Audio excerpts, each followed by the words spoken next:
let's dig into it. Let's start first with the Iran deal that Donald Trump has been threatening for quite some time to scuttle, and sadly has gone through with it.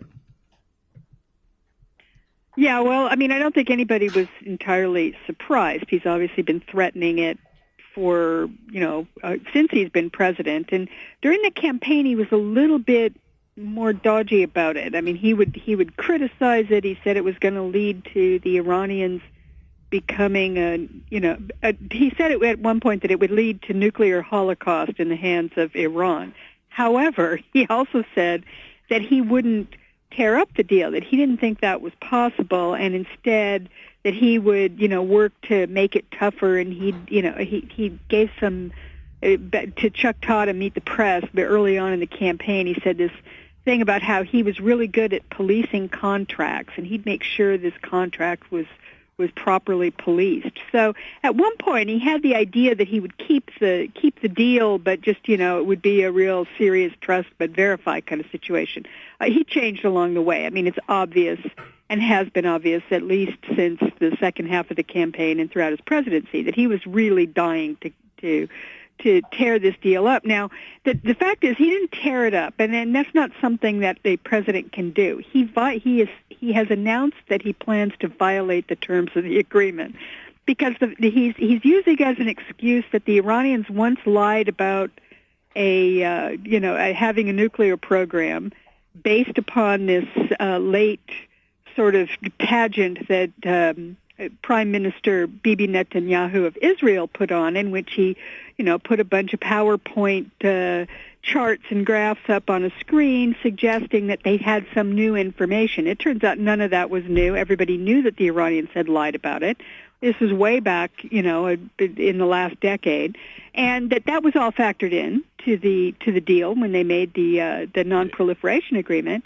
In fact, let me just interject that many people speculate the information that the Israelis presented, that Bibi Netanyahu presented in his sort of like Price is Right presentation that he did, was, many people speculate, actually came from the IAEA, which is the atomic agency that has been policing these things. So this is information that was already obtained from the Iranians. So it wasn't something that we didn't know when we entered the deal, but it was sort of literally trumped up as a way of giving Trump some cover.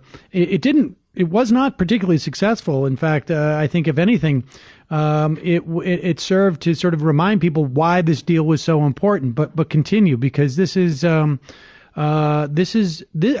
think is one of the most consequential things, aside from the judiciary, that Donald Trump could and will achieve as president.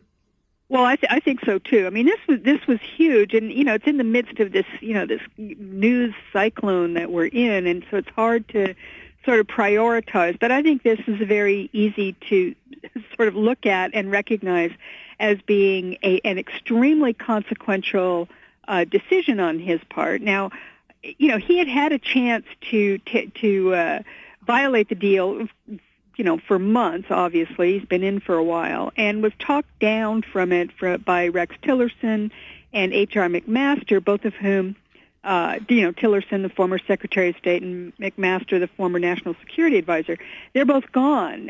He got rid of them, and they were sort of the voices of reasons, along with General Mattis, who had once been a harsh critic of the deal and had come around in recent years and had been or recent months, I guess I should say, and had actually, teamed up with Tillerson and McMaster to try and keep Trump from completely violating the deal. But in any case, Mattis was outnumbered with the new group that's in there, particularly John Bolton.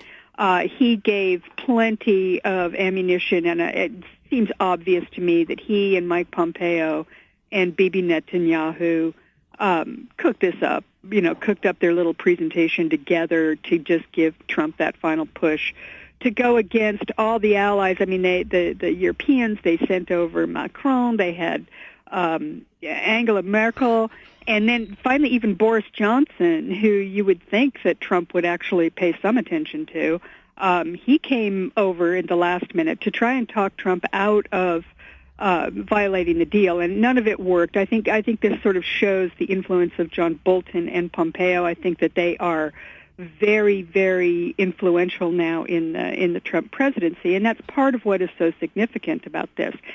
It also shows, I think, a serious breach for the first time, and I think this is really serious, between the United States and our allies. But what happened with them truly making an appeal to Trump on a number of bases, but also just the essential sort of appeal that, look, this, we did this together. We are your allies. We are the people, the countries that you are supposed to care about, and this is very important to us, and you're going to do this. And everybody knows he's doing it for superficial reasons, right? I mean, everyone knows that Trump is an idiot, so he's doing it mostly to reverse Barack Obama's legacy. He paid no attention, and I think that maybe this may signal, and I certainly had that feeling, that at that full-court press by the Europeans in Britain, it signals a real breach, something that we haven't seen, I don't think since World War II. I think this is a big, big issue, and I think things are going to start to move. The chessboard has changed significantly, and all the, we're talking, during the last decade about stateless actors and, all this stuff about terrorism, but we're kind of back to big, great game stuff now with big powers moving in different directions, and I think Trump just basically upended one end of the board. Yes. And some very, very significant consequences are going to come from this. Yeah, I mean, I think we have actually sort of maybe 2 or 3 different orders of consequences that are going to come from this. And let's take a break. We'll talk a little bit more about that. We've got a lot of news to cover. This has been a really a crazy week. And again, this Iran deal is, I think, the breach of this deal is one of the most consequential things that when we look back on the Trump presidency and the damage it has done to our country and maybe more, I think this is going to be one of the things that we look at. Are we going to take a quick break? I'm Sam Seder. This is Ring of Fire Radio. Be right back with Heather Parton.